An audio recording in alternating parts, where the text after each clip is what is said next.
So we're in a hut in the backcountry, possibly approximately 3 hours from Christchurch and probably 2 hours from Nelson. And you drive right to the hut, and from here you walk maybe 2.5 to 3 hours. A nice easy flat belly walk up to the ice. We're climbing ice which is up to 2 pitches at 60 metres each.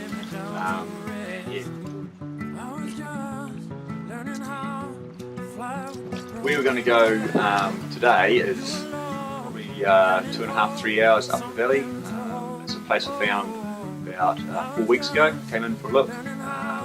We knew, looking at the maps and everything, there was a good possibility there was ice here, but without actually seeing it, you don't know. So yeah, I went in 4 weeks ago and had a look, and there's good looking flows. 3 distinct lines at 80 metres long roughly. Guessing, yeah, water ice 2, water ice 3, some probably 10 metre vertical steps in them, things like that.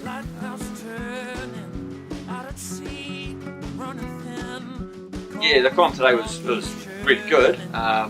Initially when we first got into the valley there was a small flow that I was actually quite keen to get on, but luckily, looking through the binoculars, the other stuff looked quite big, but I thought it didn't look that well formed. But luckily the other guys persuaded me to walk up a bit further and have a look. And yeah, no, it was really good. Got in closer. As soon as I got closer, I was like, wow, we're on something good here. And so yeah, suited up and got onto it. And Dean and Jerome went up one line, and we were on the line sort of next to them, just around the corner. And yeah, it looked pretty good actually at the start. Oh, this looks alright, a bit thin. Got to the bottom of the first pitch, and it's near vertical. Featured probably about 10 to 15 metre vertical pillar. But lots of features, which was really, really good. And then the next pitch was probably about 20 to 30 metres, or probably water. Oh, that first one was water ice 3, I'd say. This one, the second one was water ice 2. Just a nice pitch, just coming up and finished right at the base of another sort of vertical pillar.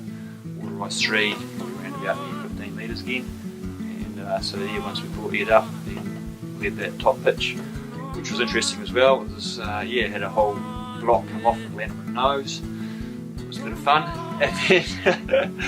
And then yeah, topped out, and it was pretty testing. So Big Red was a big undertaking for me because I've probably only done a couple dozen sort of expeditions into water ice climbing. So I'm comfortable on water ice 2, but anything above that, sort of with my strength, I'm sort of used to it. So the first pitch was a real grunt because it was straight vertical, so getting around the corner,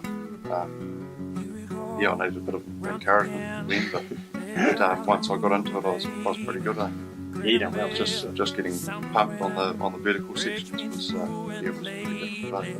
But just a couple of hangs on the rope, and I was pretty good. I sort of got up to the first pitch, and straight forward through the second pitch, and then into the bottom of the third pitch was pretty straightforward. And that last pitch was a bit of a gut last rod. I was going to be able to make it up there, but pulled through.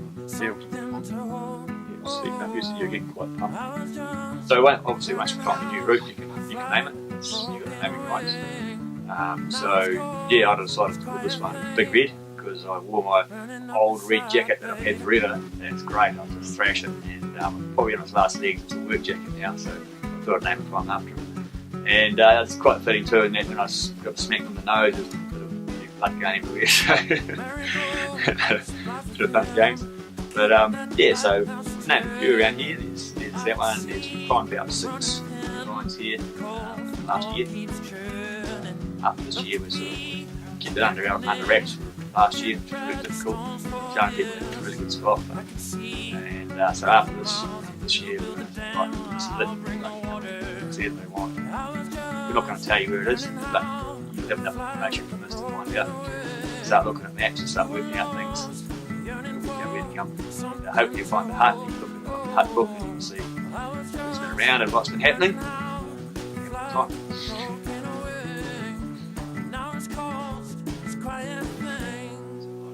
So when I topped out, the initial thought was, thank God we didn't have to wrap that route because it was pretty dodgy. There wasn't much to put V-threads in, so yeah, I was pretty elated to get out the top. And Glen was freezing. He had no, he didn't have big red with him, so he was just keen to get off. And he told me to bunch up the rope and just start running across the top slope to sort of get away from the floor line.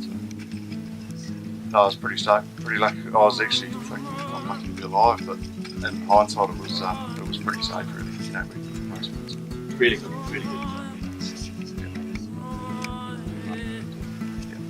Yeah, once at the top, you get the rock here. So, trip for something, run the rope out and over to a safe spot.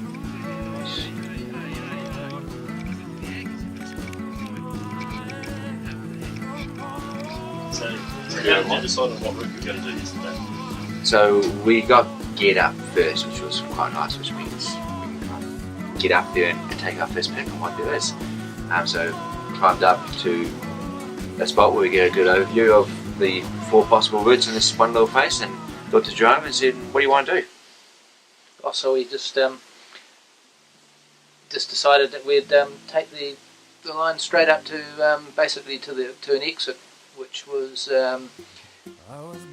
which we could see from a long way away. There was a definite exit off this line up quite a steep little crux feature of ice, but the exit looked good, didn't it? So we thought we'd just head that way.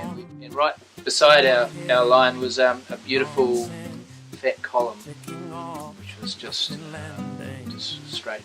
We decided that we'd leave that for another day. One of those things that you looked at and were like, "Oh yeah, I might have a look," and then you get close and go, It's absolutely "I'm not ready yet. It might be a bit ambitious, eh?" Yeah. Second day, that's the second day climb, that one. Day 2. Definitely, it's a revisit, I think. Definitely. But that whole face there would be at least 4 lines. Yeah, it was beautiful. And there's 4 distinct lines, and all of them have a few pillars on them in different spots. And if you have the skill and the fitness, it's possible to climb a pillar, traverse, climb a pillar, traverse, climb a pillar. Stuff like that, variations you can throw into things. It's quite a neat area, so, wasn't it? But it did. It looked really great. And first couple of screws, we realised that it was deep, steeper than it looked too.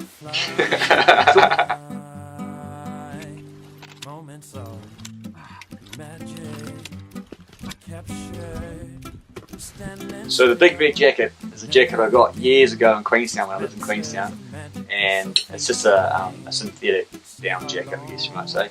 And I used to wear it everywhere out in town and stuff, and everyone sort of knew me about this big jacket. And then it got a bit manked up and a few scratches and a few repair jobs on it, but it still went good. So you throw it in the wash and it goes good again.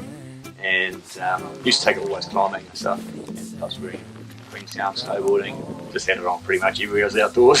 So then when I got married, my wife was she knew about Big Red, and got mentioned a few times in the wedding speeches and things like that. And she's actually banned it from the house now, so I get to take me out on trips. It's turned into my fishing jacket, work jacket.